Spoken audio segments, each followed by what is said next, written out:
গত 1 তারিখ মার্চ যাতে এই বিধানসভায় রেখেছে 27,804 crores 67 days এবং ডেফিসিট রেখেছে 410 crores 69 days. প্রথমে I want to tell the House, this budget does not have any target group. It does not have a long-term plan, does not talk explicitly for the downtrodden people, scheduled tribe, scheduled caste, tea garden laborers, unemployed youths, government employees, এবং জুনিয়রদের সম্পর্কে চিরমুক্তির কোনো বিধান না দেখে এই বাজেটটা পেশ করা। When we think of the entire country, আমার মনে হচ্ছে ত্রিপুরা রাজ্য we are going in different direction if we go through this budget. And this budget is not different from last year's budget এবং গত 5-6 বছর ধরে যে বাজেটটা পেশ হচ্ছে I don't see much of difference. বাজেটটা কি হওয়া উচিত ছিল? For every budget I have to target. আমি যখন আমার পরিবারের একটা বাজেট করি I have to keep something for my food, for my house construction, for my medical expenses, for different parameters in the family. যেগুলো দরকার সেগুলো নিয়ে কিন্তু budget. Now I am questioning the government. এই বাজেটের ইন্টেনশনটা কি? What is the aim? Let the people of Tripura know about it. আমি জানি না আমাদের সদস্য finance expert very senior member of this house Mr. Gopal Rai is looking at me. He must be feeling what this gentleman is going to talk about budget. Budget in a way, if you think, very simple. আর যদি বাজেটে কেউ করতে না জানে যে বাড়িতে মুরগির মাংস খায় না সেই বাড়িতে মুরগির মাংস ব্যবস্থা করে। আমার ত্রিপুরা রাজ্যে I don't have specific figure. If I take the population 40 to 41 lakhs, এই সমস্ত জনগণকে মাথায় রেখে আমাদের বাজেট তৈরি করতে হবে। And I have called up one honorable members of the House, also some senior officials in the state government, যে আমরা ত্রিপুরায় 40-41 লক্ষ মানুষের মধ্যে কত মানুষ এখনো ওই টার্মটাকে নেই, এখন বিলো পভার্টি লাইনের মধ্যে আছে। তখন আমাকে বলা হলো there is no word below poverty line now.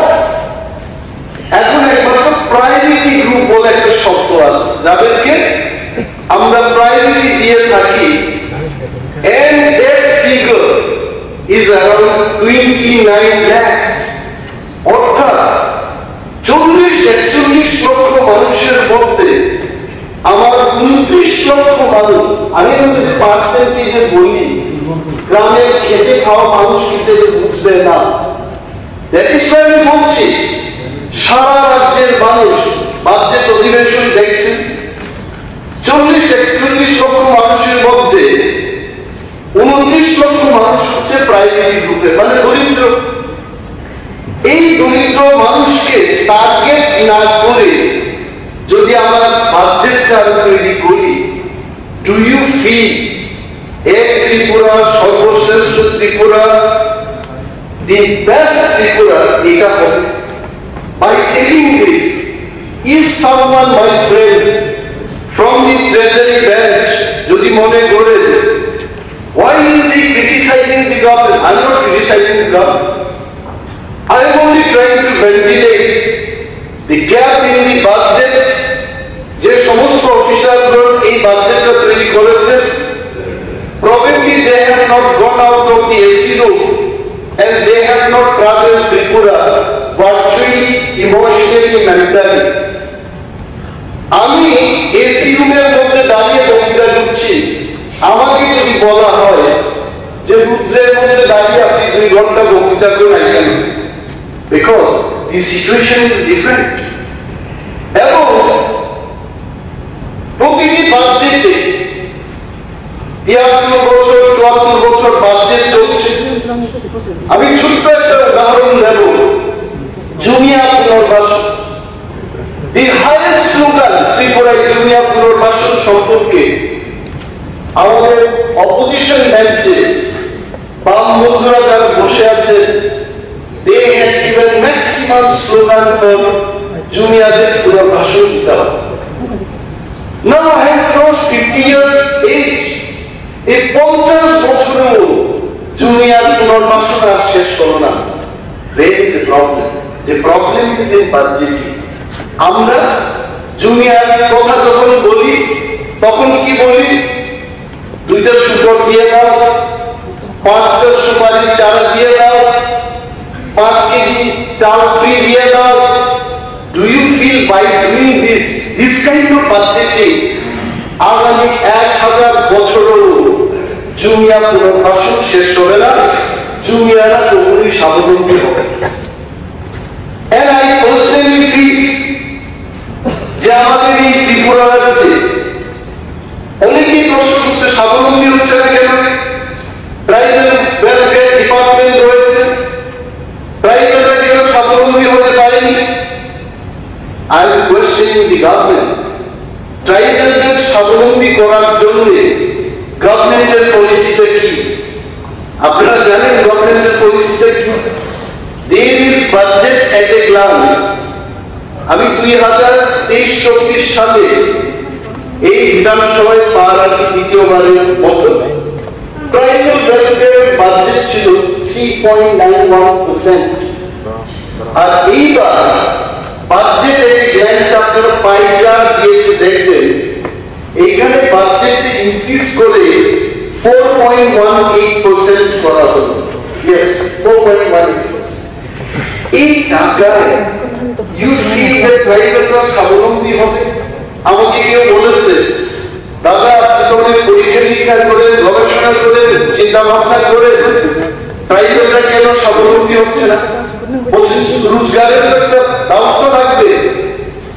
এই আগরতলা শহরের মধ্যে টাকা কোথা থেকে আসবে? from their money comes.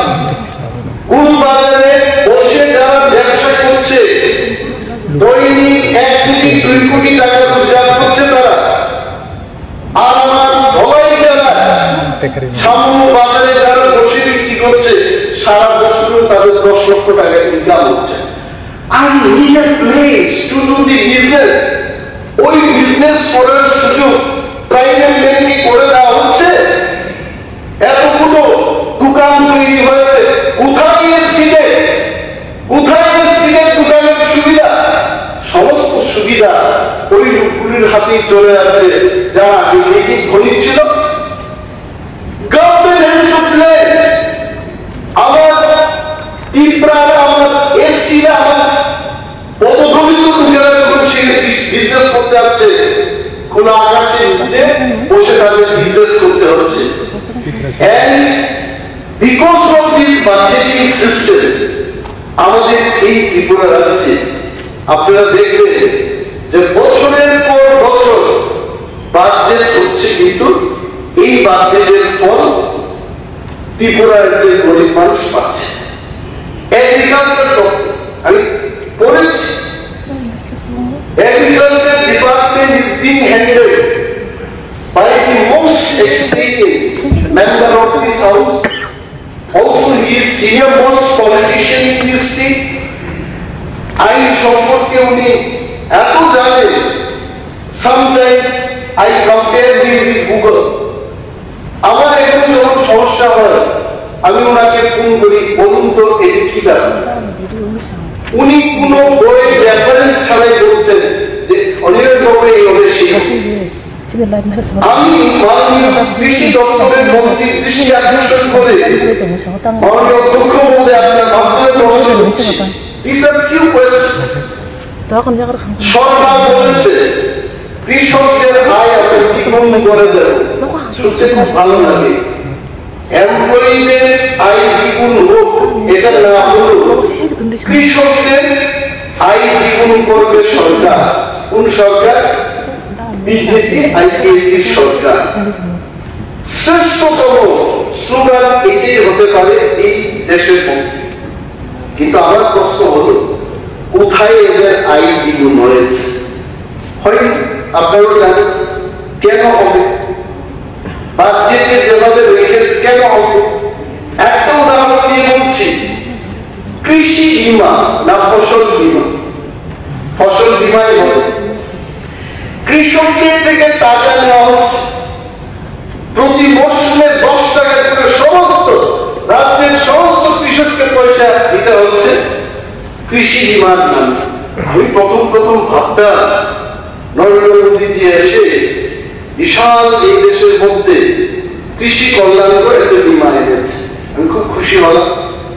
বিরোধী দলনেতা হিসেবে বক্তব্য রাখতে হবে, পড়াশোনা করতে হবে।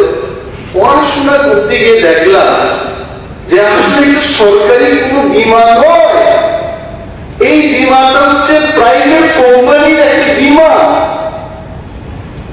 মাননীয় এগ্রিকালচার মিনিস্টার এটা জানবেন, ওই প্রাইভেট কোম্পানির নাম হচ্ছে HDFC ERGO general insurance company limited, যেটা একটা প্রাইভেট কোম্পানি। এই কোম্পানির হাতে শত শত লক্ষ লক্ষ টাকা কৃষকদের থেকে নিয়ে নেওয়া হচ্ছে, অথচ আমি কোয়েশ্চেনিং। উনি জানলেন, উনি তো বলে উত্তর দেবেন যে কৃষকরা এটা পেয়েছে সেটা পেয়েছে। কিছুদিন আগে অকাল বর্ষণে যখন কৃষকরা ক্ষতিগ্রস্ত হলো, বহু কৃষক আমার কাছে এসে বলছে যে বীমা করার পর বীমা কোম্পানি আমাদের টাকা দিচ্ছে। I want to draw the attention of the agriculture minister. আপনি একটু খোঁজ খবর নিয়ে দেখুন। এবং এই টাকা তখনই কৃষকরা পেত, এটা আমার মনে হলো যদি এটা সরকারি একটা বীমা কোম্পানির হাতে যদি তুলে দিতেন, নিশ্চয় তাহলে সরকারি কোম্পানি, সরকার মানুষের দায়িত্ব দিত। প্রাইভেট কোম্পানি সে তো মুনাফা দুর্গার করছে। মার্কসি থেকে, মার্কসি মানে ধলাই জেলার মার্কসি, ওই মার্কসির লোকেরা আমাকে বলছে যে মার্কসিতে 500-600 কৃষক পরিবার আছে এবং অধিকাংশ যে পরিবার বাঙালি অংশের মানুষ পিঁপড়ারা কতিপয় আছে কৃষক, তারা বলছে যে 90% মার্কসি এলাকার লোকগুলো হচ্ছে কৃষক। এবং মার্কসির একটা গুরুত্বপূর্ণ বিষয় হলো বাজারে প্রথম ফুলকপি মার্কসি থেকে আসবে, কাঁচা লঙ্কা মার্কসি থেকে আসবে। এটা আমাদের বর্ষিয়ান লিডার, এই হাউসের সিনিয়র মেম্বার বিরোধী ছিলার মতো লোকেরা জানবেন যে মার্কসিকে ছেড়ে ত্রিপুরার কৃষি ক্ষেত্রে আমরা যদি বক্তব্য করি এটা ভুল হবে। এরাও বলছে যে দাদা, কেউ বলছে স্যার এই যে কিষাণ ক্রেডিট কার্ড আমাদের এই মার্কসিতে এই 500-600 পরিবারের 10% কৃষকদের হাতেও এই কিষাণ ক্রেডিট কার্ড আমাদের কাছে নেই। আমরা যেন কৃষি কাজ করছি, ব্যাংক থেকে আমরা ঋণ নেব, এই কার্ডটাই নেই আমাদের কাছে। আমরা বাজারে চড়া সুদে ঋণ নিয়ে কৃষি কাজ করছি।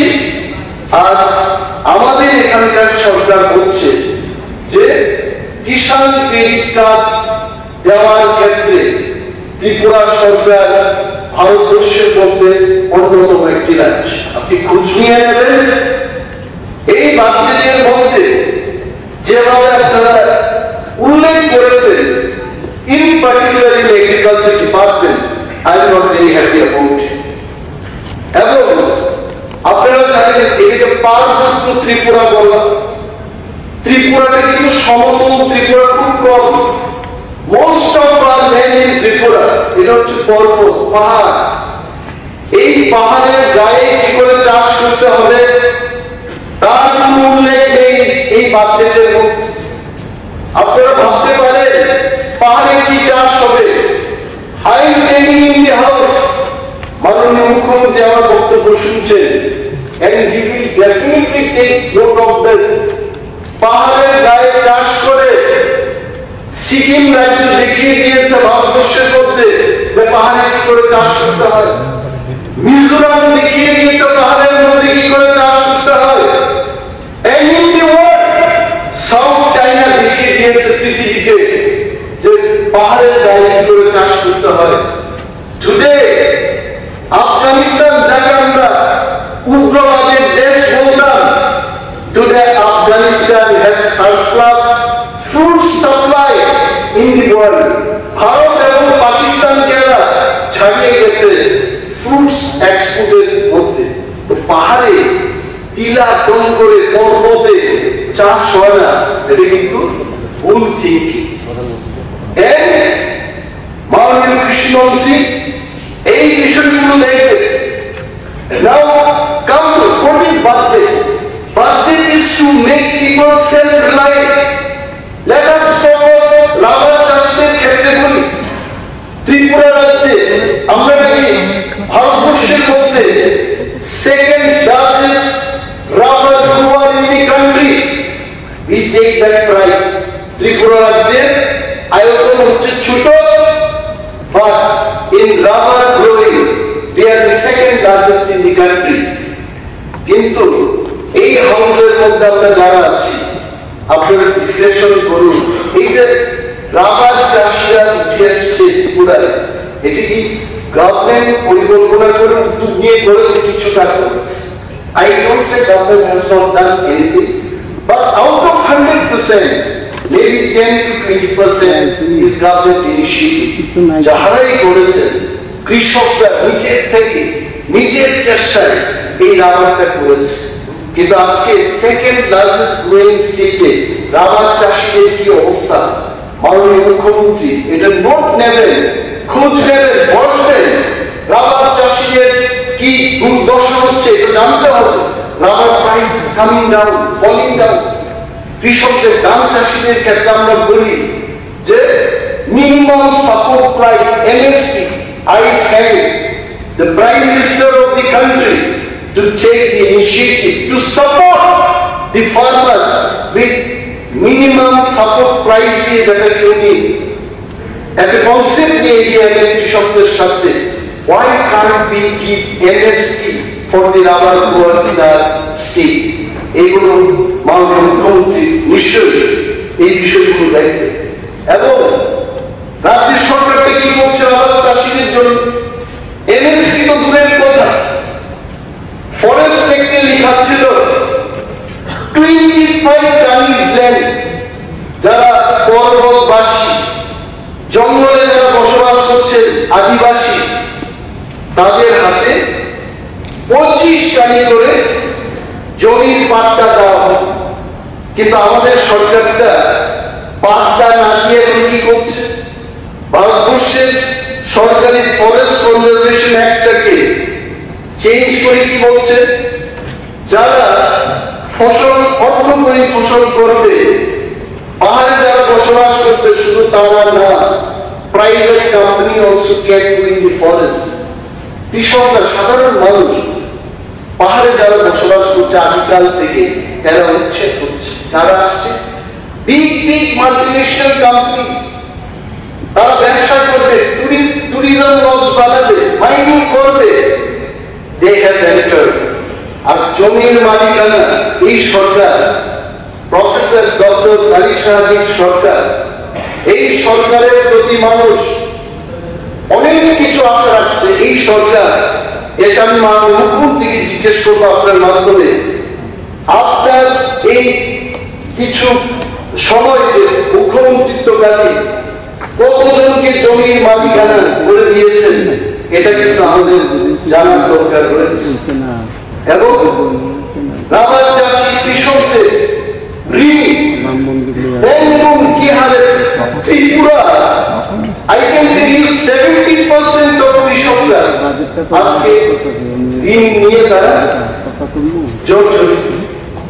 আমি যখন শুনি ভারতবর্ষের সরকার বহু বড় বড় কোম্পানির, আমি নাম নেব না, তাদের হাজার হাজার টাকা ঋণ করে দিয়েছে, আমাদের এই সরকারের আমাদের কি উচিত না যে আমার ত্রিপুরার যে যারা 60,000, 1 লক্ষ টাকা, 2 লক্ষ টাকা করে ঋণ নিয়েছে, তাদের ঋণ আমরা করবো না?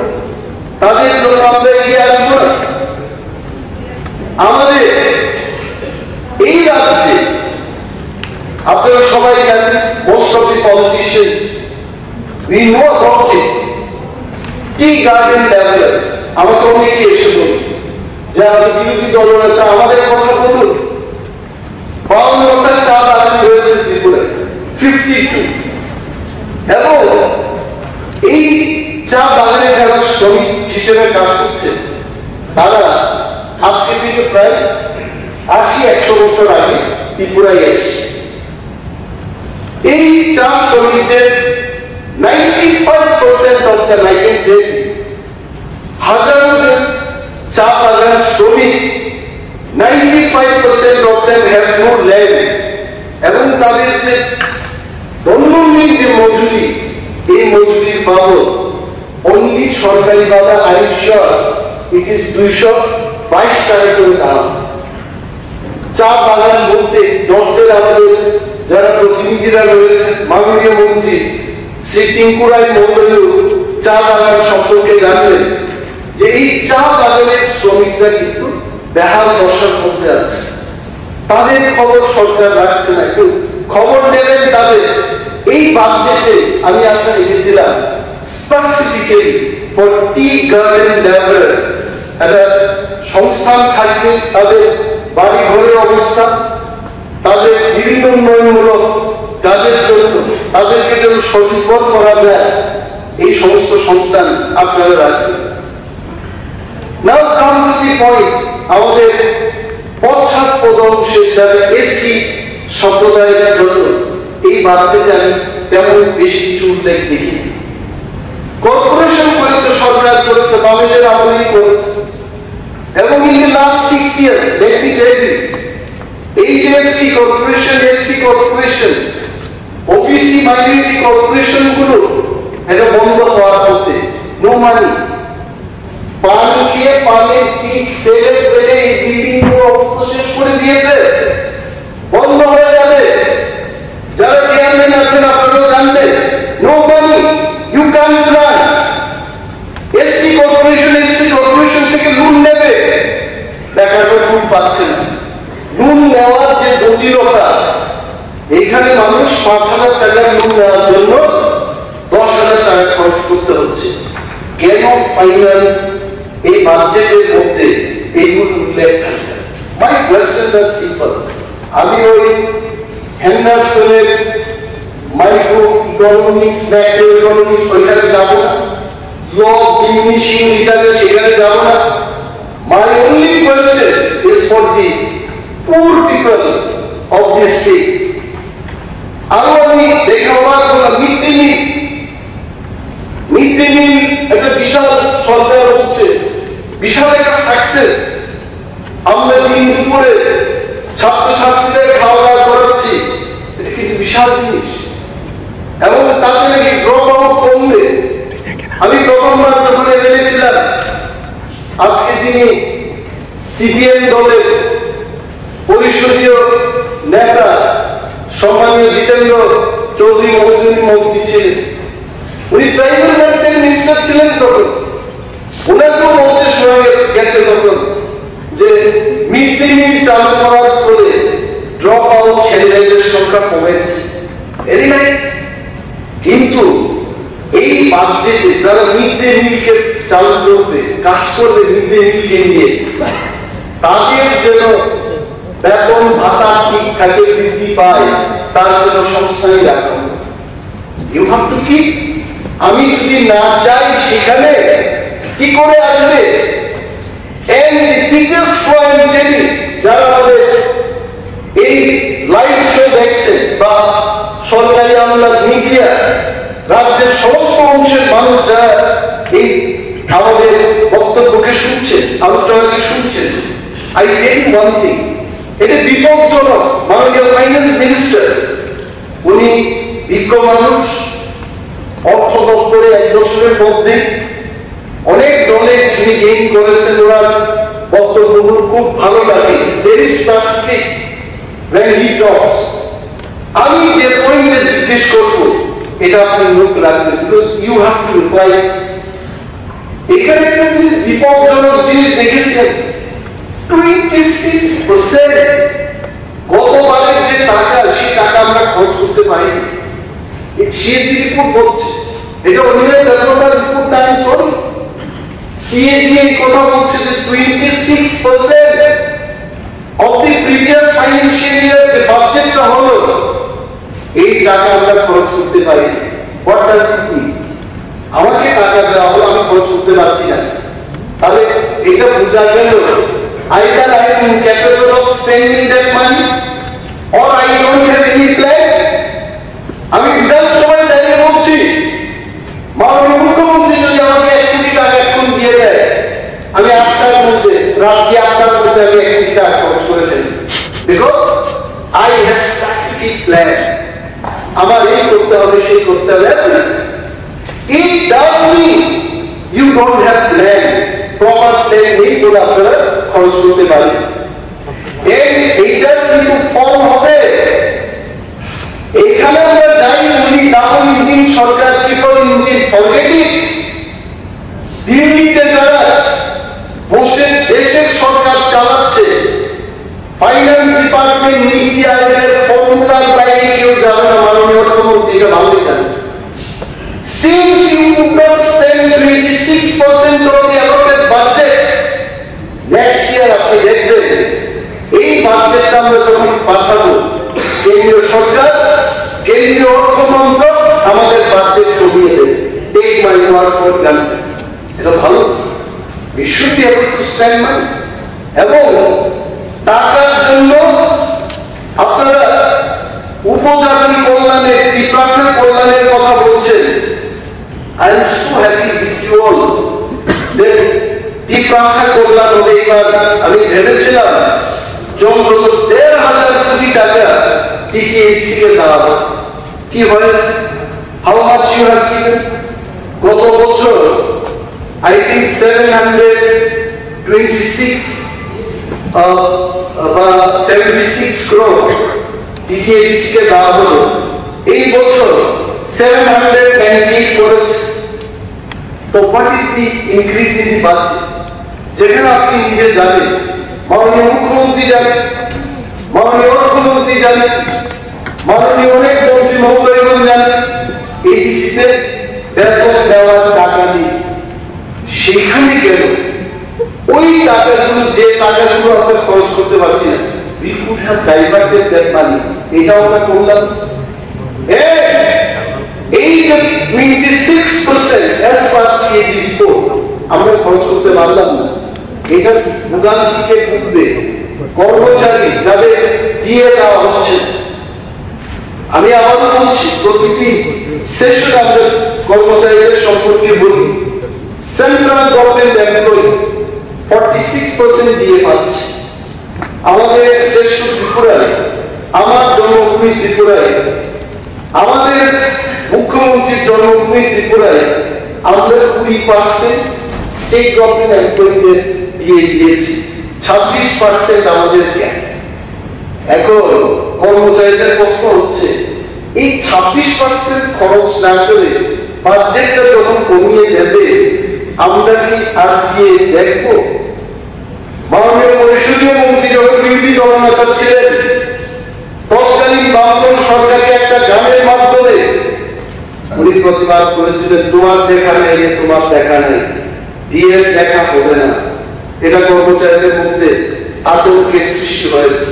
আই ওয়াজ সো হ্যাপি যে গত মাসে মনে হচ্ছে আমরা মার্চে আছি, 20 তারিখ ত্রিপুরা সরকার সিদ্ধান্ত নিয়েছে যে অ্যাডহক প্রমোশন কে দেখাশোনার জন্য, বিশ্লেষণ করার জন্য, সরকারকে একটা পরামর্শ দেওয়ার জন্য একটা কমিটি হয়ে গেছে।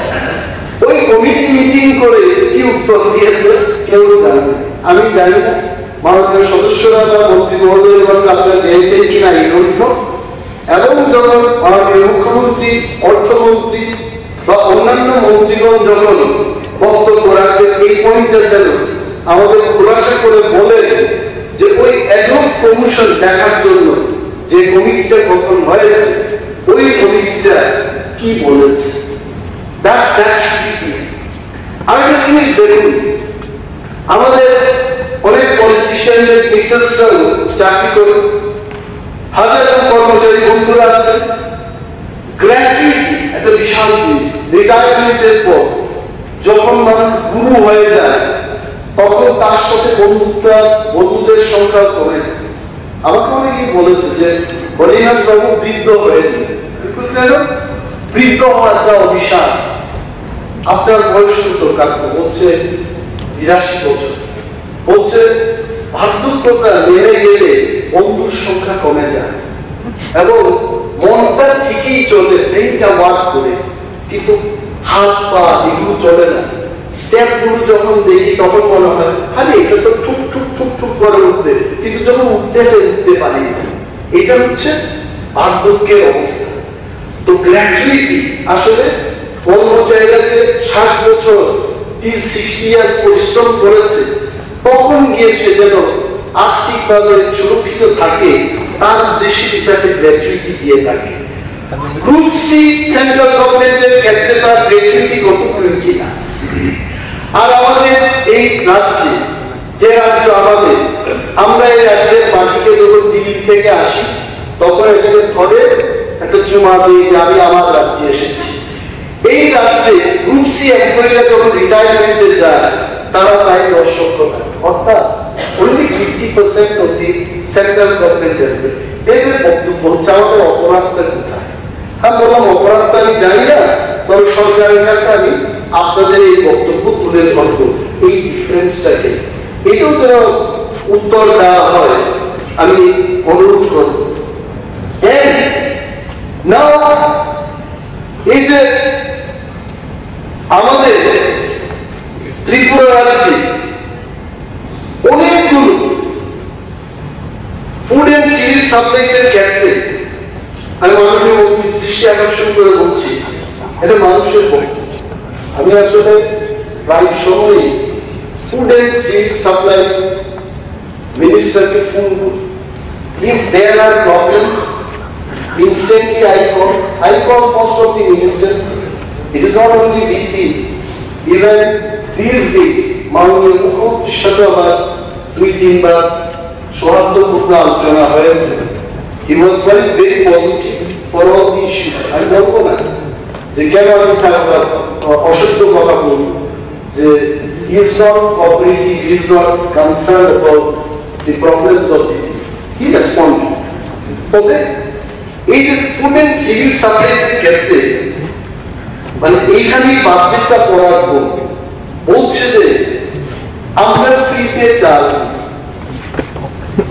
অনেক লোক এসে বলছে সরকার কোথায় ফ্রি দিচ্ছে, এটা তো জনগণ, এটা তো কিনে দেওয়া হচ্ছে। এটা প্রশ্ন হচ্ছে যে এমপিরা, এমএলএরা বা দেশের সমস্ত জনপ্রতিনিধিরা, ইলেক্টেড জনপ্রতিনিধিরা কোন খামার জায়গা নিয়ে সেখানে ধরুন মন্ত্রী মহোদয় শ্রী রতনলাল নাথ মহোদয় ট্রাক্টর চালিয়ে বা ডক্টর মানিক সাহদের দেখো বা আমরা ধান চাল গম চাষ করে এই চালগুলো দিচ্ছি কিনা, এটা তো ওইভাবে দিচ্ছি না, এটা সরকারের কোষাগারের টাকায় কিনে এটা মানুষের কাছে দেওয়া হচ্ছে। তো এদের পর হচ্ছে কিন্তু ফ্রি না, এটার জন্য মানুষ ট্যাক্স দিচ্ছে, মানুষের ট্যাক্স থেকে জনগণের পয়সায় কিনে এটাকে দেওয়া হচ্ছে।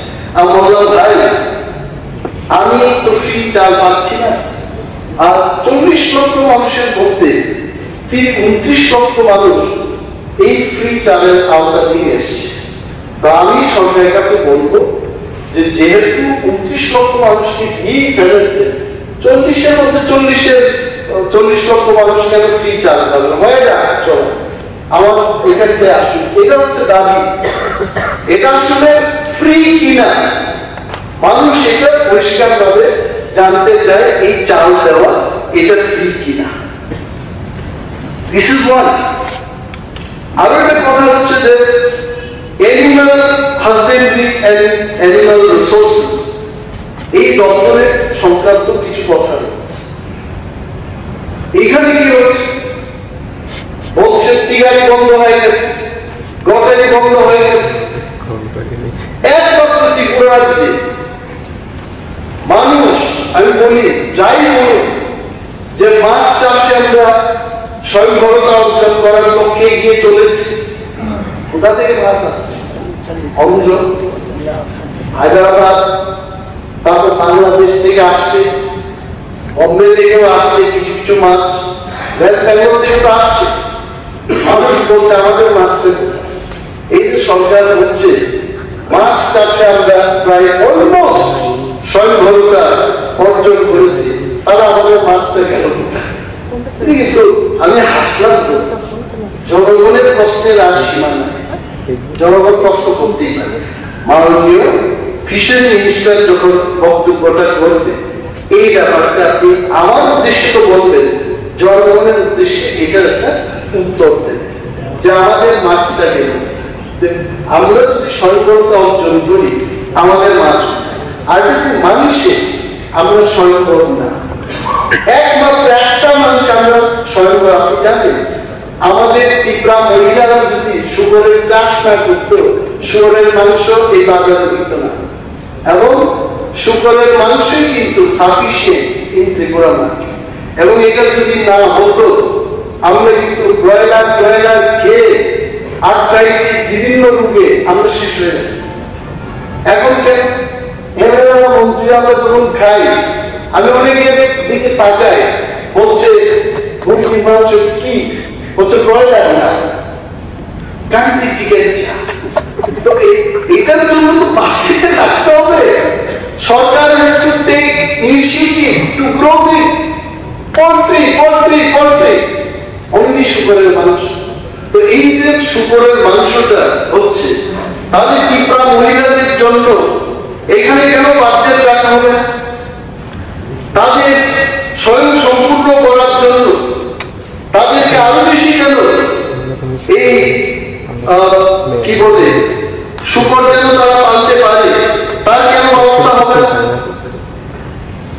আমি এটাই অনুরোধ করবো সরকারের কাছে, এনিম্যাল হাজবেন্ডারি এনিম্যাল রিসোর্সেস মন্ত্রী মহোদয় যখন বক্তব্য করবেন, আপনি আশ্বস্ত করবেন গ্রামীণ মহিলাদের যে মা ও বোনেরা আপনারা চিন্তা করবেন না, I am the Minister of Tripura, I am assuring you, আপনারা লক্ষ লক্ষ টাকা ঋণ পাবেন, অনুদান পাবেন।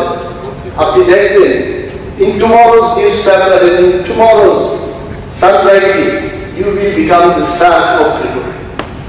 এবং power department, the most popular minister আমার কাছে, আমি এটা জনসমক্ষে বলি, আমি অনেকে বলি পুনার প্রতি আপনার এত ভালোবাসা কেন? ভালোবাসা তো হচ্ছে কাজে, কর্মে, আলাপ আলোচনা। আমি যদি মাননীয় মুখ্যমন্ত্রীর সাথে দৈনন্দিন আলোচনা করি, দেখবেন আমাদের মধ্যে এই রাজনীতির বাইরেও আরো বেশি বন্ধুত্বতা চলে আসে। আলোচনায় হচ্ছে ভূমিকা। পাওয়ার ডিপার্টমেন্টে একটা খুব খারাপ ব্যাপার চলছে। পাওয়ার ডিপার্টমেন্টে আপনার বাইকের সুইচ গেল, মিটার বক্স গেল, ওয়্যার গেল, এভরিথিং মুক্তাকে দিতে হবে। নাথিং ইজ ফ্রি, কিচ্ছু নেই। বলছে এত এক্সপিরিয়েন্স মিনিস্টার, উনি এটাকে দেখবেন না? আমি বলছি এই লোক আমি বিধানসভায় দাঁড়িয়ে ওনার চোখের চোখ রেখে আমি বলবো, আমি কিন্তু বলেছি এটা উত্তর দেবেন আপনি, যে ক্রিড, মিটার, রেইনস্যুট, ক্যাবল, নাতে সব ভোক্তাদের অর্থাৎ ইংরেজিতে কনজিউমারদের কিনে দিতে হবে। জিবি হাসপাতালে যেটা স্যালাইন, ভিটামিন, ট্যাবলেট, এভরিথিং রোগীর পরিবারকে কিনে দিতে হবে, নতুবা তুমি মৃত্যুবরণ করে দেখবো কি নিয়ে বাড়িতে চলে যাও, এই অবস্থা। তো the slogan by the government is we are self-reliant on our generation. বিদ্যুৎ উৎপাদনে ত্রিপুরা স্বয়ংবরতা লাভ করেছে, very good. we have surplus বিদ্যুৎ বিক্রি হচ্ছে এখান থেকে। তো আমাদের সারপ্লাস বিদ্যুৎ উৎপাদন করার পরও বিদ্যুতের মাসুল কেন বৃদ্ধি পায়, কেন ভোক্তাদের থেকে বেশি টাকা নেয়? আসলে এই সমস্ত জিনিস ব্রেইনটাকে একটু শার্প করে দেয়। আমি মাননীয় বিদ্যুৎ দপ্তরের ভারপ্রাপ্ত মন্ত্রীকে অনুরোধ করব, যখন আপনি বক্তব্য করবেন এই বিষয়টা বলবেন যে আমরা বিদ্যুৎ মাসুল কেন বৃদ্ধি করছি, কেন আমরা মানুষকে বলছি সমস্ত পাঁচ আপনারা কিনে দিন তবেই আমি এই কাজগুলো করে দেব। এই উত্তরগুলো আপনি নিশ্চয়ই দেবেন, এটা আমার আশা এবং বিশ্বাস থাকলে আপনি দেবেন। আর এটা হলো এখানে দেখুন, এই যে এমএলএদের, মন্ত্রীদের বেতন ভাতার বিলটা এলো, আই এম ডিপলি শকড। এবং ওই মিটিং এর মধ্যে আমি কিন্তু I was so serious, I was sitting in between Jitendra Chowdhury মহোদয় এন্ড পরিষদীয় বিষয় মন্ত্রীর মাঝখানে বসে, this side is also much elder brother, this side also much elder brother, অনেকগুলো খাওয়া দাওয়া হলো মিটিং এর মধ্যে, আমি খাইনি কারণ আই ওয়াজ সিরিয়াস যে এমএলএদের, মন্ত্রীদের বেতন ভাতা বৃদ্ধি হবে, এটা আমারও বৃদ্ধি হবে, এটা এই বিধানসভায় আনা হয়েছে। আই ওয়াজ শকড, কেন everything printed in houses to place. এটার মনে হয় একটা কারণ হতে পারে যে মেবি পার্লামেন্ট ইলেকশন আছে, জনগণ কি বলবে, জনগণ কি বলবে, জনগণ কি চায় যে এমএলএরা ফাটা জামা পরে জনগণের কাছে শুনবো। If their life is enhanced, our life also can be enhanced. যে যাই দেখুন, আমি ক্ষমা চাই কিন্তু এটা ছিল আমাদের আলোচনা। কিন্তু এই 26% টাকা খরচ করতে না পেরে যদি বাজেটটা কমিয়ে দেয় তখন কি বিলটা উত্থাপন হবে কিনা এটাও আমার প্রশ্ন থাকে, এবং this has to be answered at that time. আমি একটা জিনিস দেখেছি এই বাজেটের মধ্যে, মাননীয় মুখ্যমন্ত্রী, মাননীয় অর্থমন্ত্রী উভয়কে দৃষ্টি আকর্ষণ করে বলছি, এমজিএন রেটস আগে কি ছিল, এমজিএন রেটা, এখন হচ্ছে এমজিএন রেটস স্কিম। আমার কাছে, আপনার কাছে, ডাক্তারের কাছে, ইঞ্জিনিয়ারের কাছে এমজিএন রেটস সামান্য জিনিস, বাট ফর গ্রামীণ গরিব পরিবার, গ্রামে যারা বসবাস করছে, MGN rates is very important for them. আমি খবর নিয়েছি আজকে বক্তব্য দেওয়ার আগে যে এই পর্যন্ত MGN rates প্রকল্পে 100 দিনের যে কাজের গ্যারান্টি, তার মধ্যে কতদিন কাজ দেওয়া হয়েছে, not more than 66 to 67 days। এই বছর চলে যাবে, in the next few days এই ফাইন্যান্সিয়াল ইয়ার ফিনিশড, এখন কিন্তু 30-35 দিনের মতো কাজ দিতে হবে। Another point হচ্ছে যাই কাজ হয়েছে 5 months বিল স্পেন্ডিং, এবং এই শ্রমিকদের টাকা দেওয়া হচ্ছে। আমি খবর নিয়ে দেখুন, আমি যখন খবর নিয়ে দেখলাম যে টাকা কেন দেওয়া হচ্ছে, the problem is with the state government।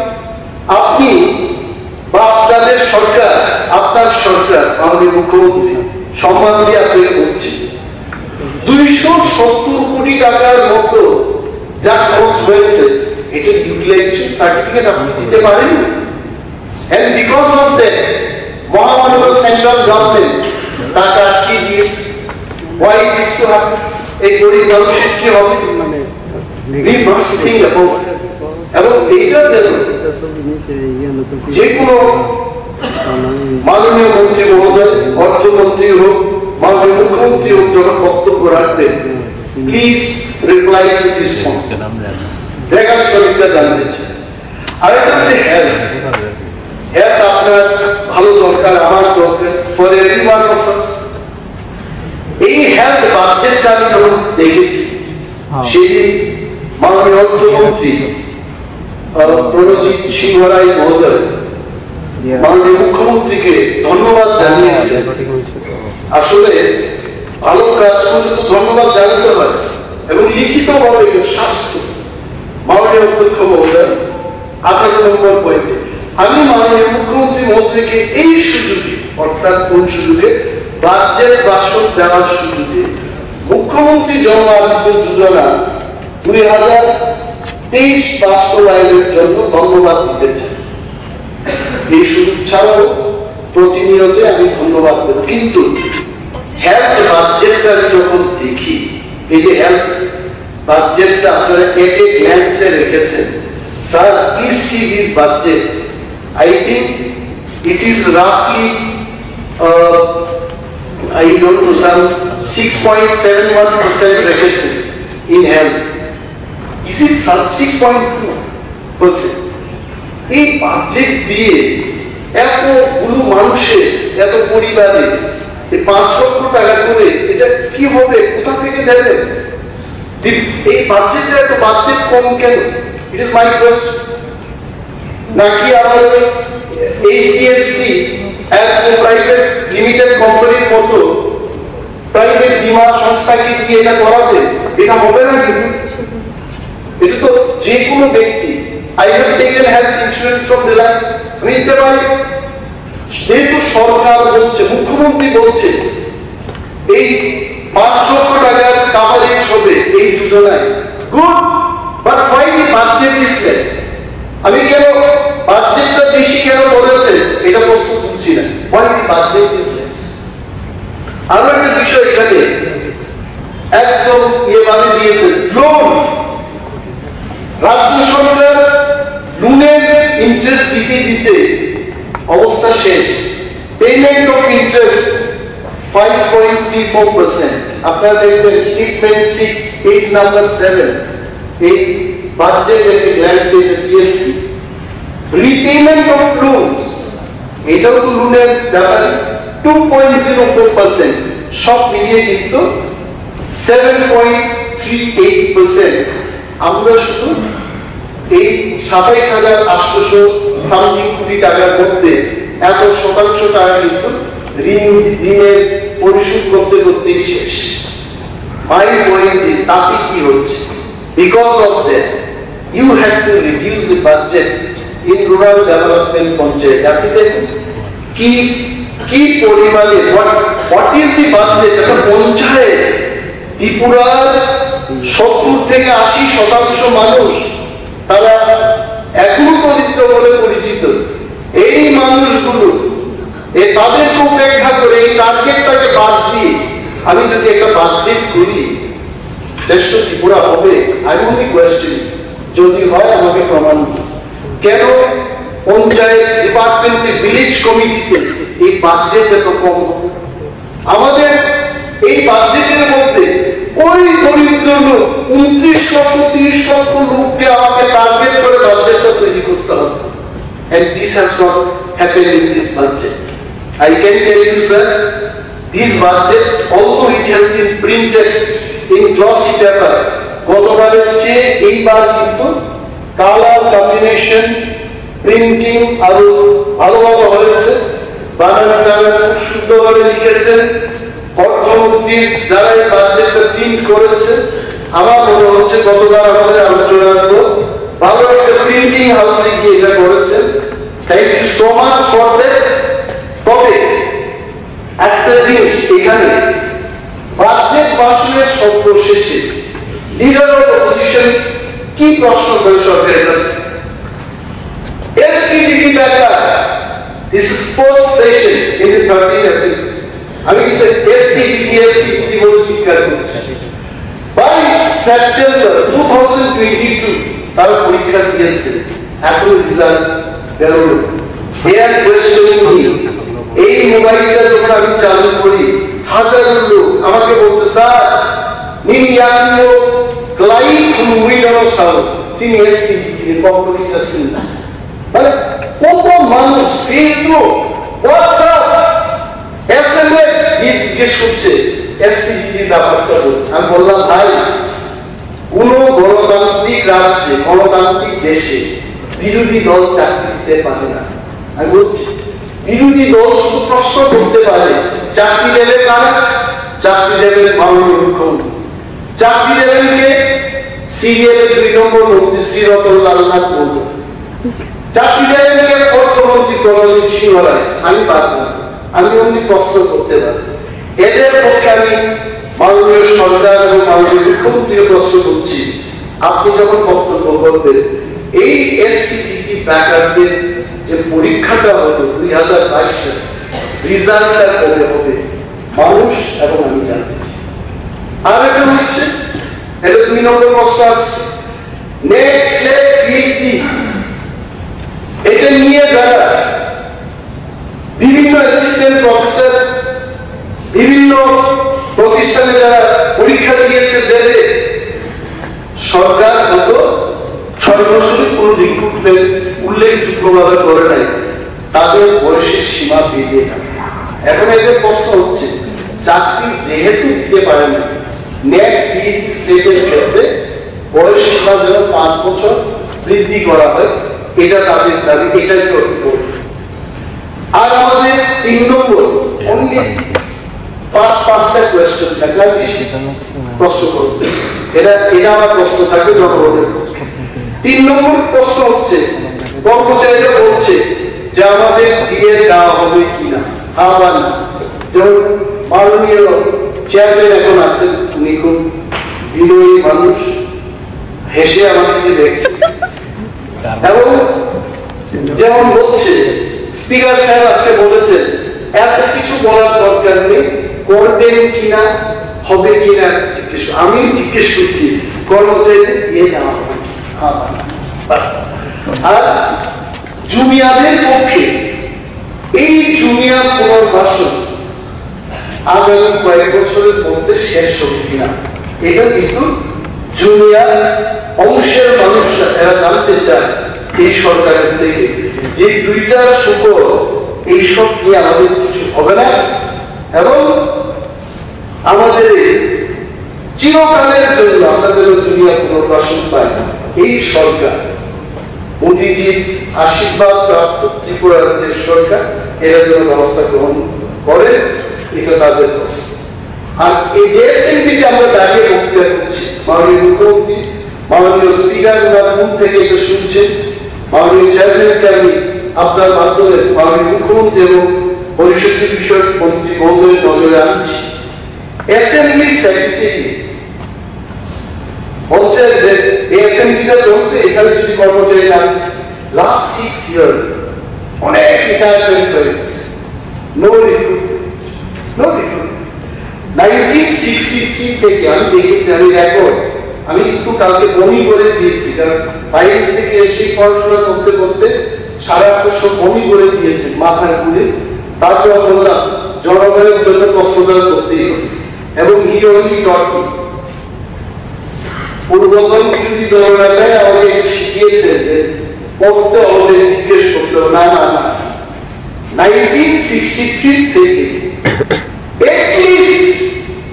এই 6 বছরের আগ পর্যন্ত অর্থাৎ ওনারা যখন ছিলেন মিনিমাম এভরি ইয়ার 8-10 জন করে রিক্রুটমেন্ট হতে বিধানসভা। Why in the last 6 years it has stopped?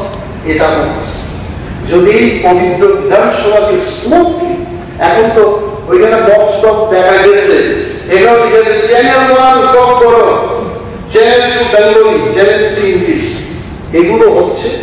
যেহেতু এটা হচ্ছে, কর্মচারীরা যেন আরো সংখ্যায় বৃদ্ধি পায়, কাজ যেন তারা স্মুথলি করতে পারে, রিক্রুটমেন্টের ব্যবস্থা করতে। আর পরিশেষে একদম 1.5 মিনিটের মধ্যে আমি শেষ করছি, যে কম বড় চ্যানেলে যারা বলবে তাদের কিন্তু সংখ্যাটা বেশি করে দেবে, কারণ কম বড় থেকে বাংলায় বলতে হবে, কম বড় থেকে ইংলিশটাকে করতে হবে। ইংলিশ এটা তো বাস্তব, কারণ ইংলিশে যারা বলবে এরা বাংলায়, আমি জানি না ইংলিশ কেউ বললে কম বড় ব্যাপার আছে, তাহলে কম বড় যারা ট্রান্সলেট করবে এদের এক্সপার্টাইজটা ইংলিশে থাকতে হবে, বাংলায় থাকতে হবে, হিন্দিতে থাকতে হবে, then only they can translate। আপনি ভেবে দেখুন বাংলায় যারা করবে তারাই করবে, ইংরেজিতে সো কম ট্রান্সলেটরের সংখ্যা ওই সুনীল গাভাস্কাররা বা অন্যান্য ক্রিকেট কমেন্ট্রিরা যারা বসে কমেন্ট্রি করে ওই কমেন্ট্রি বক্সে কিন্তু ওই সংখ্যাটা বাড়িয়ে নেবে, তাতে কিন্তু সুবিধা হবে। জাস্ট লজিক্যালি থিঙ্ক, আমি কম বড়বাসী বলে ডিমান্ড করছি না, কারণ দে হ্যাভ টু ট্রান্সলেট মোর, এইটুকু বলছি। এবং এই বাজেটটা অন্তত এইবার যদি সুযোগ থাকে, আমি যা যে পয়েন্টগুলো বললাম এগুলো সংশোধনে আনা যায় কিনা দেখুন, আর যদি নাও আনা যায় অন্তত অ্যাকসেপ্ট করুন এবং বক্তব্যের মাধ্যমে ত্রিপুরার 41 লক্ষ মানুষকে আশ্বস্ত করুন যে বিরোধী দলনেতা যে কথাগুলো বলেছেন এই কথাগুলো আগামী দিন আমরা কনসিডার করব, জনগণের সাথে এই কথা বললে আমি খুশি হব। এই কয়েকটি কথা বলে সবাইকে ধন্যবাদ জানিয়ে আমার বক্তব্য শেষ করছি। নমস্কার।